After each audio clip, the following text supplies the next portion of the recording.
വയനാട്ടിലെ കാടുകളിൽ തുടർച്ചയായി മാവോയിസ്റ്റുകളെ കണ്ടെന്ന ആദിവാസികളുടെയും മറ്റും വെളിപ്പെടുത്തലിന്റെ അടിസ്ഥാനത്തിൽ പോലീസ് പരിശോധന കർശനമാക്കിയിരുന്നു.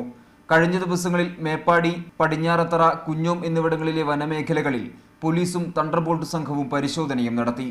മാവോയിസ്റ്റ് കമാൻഡർ രൂപേഷിന്റെ ഫോട്ടോ ആദിവാസികളിൽ പലരും തിരിച്ചറിഞ്ഞതോടെയാണ് മാവോയിസ്റ്റ് സാന്നിധ്യം പോലീസ് സ്ഥിരീകരിച്ചത്. ഫോട്ടോ സംഘടിപ്പിച്ചിട്ട് പല കോളനിയും ചോദിച്ചു, ഈ മനുഷ്യനാണോ ഇവിടെ വന്നത് എന്ന് ചോദിക്കുമ്പോൾ ഒരു ഇത് തന്നെയെന്ന് പറയും. വേറൊരു കോളേജ് ചിന്തിക്കുമ്പോൾ ഈ മനുഷ്യൻ ഇന്നലെ വന്ന് പറയും. അങ്ങനെ 5-6 കോളനി ചോദിച്ചപ്പോഴെല്ലാം അതേ സെയിം മനുഷ്യൻ തന്നെ ആ കോളനി ചെന്നെന്നുള്ള പറയും. അത്ര ആധികാരികമായിട്ട് ഉള്ളൊരു സ്റ്റഡി നടത്തിയാണ് പോലീസ് ഇന്നത്തെ മീറ്റിങ്ങിൽ കാര്യങ്ങൾ അവതരിപ്പിച്ചത്. ഈ സാഹചര്യത്തിൽ കൂടുതൽ സുരക്ഷാ ക്രമീകരണങ്ങൾ ഒരുക്കാൻ ജില്ലാ ഭരണകൂടം തീരുമാനിച്ചു.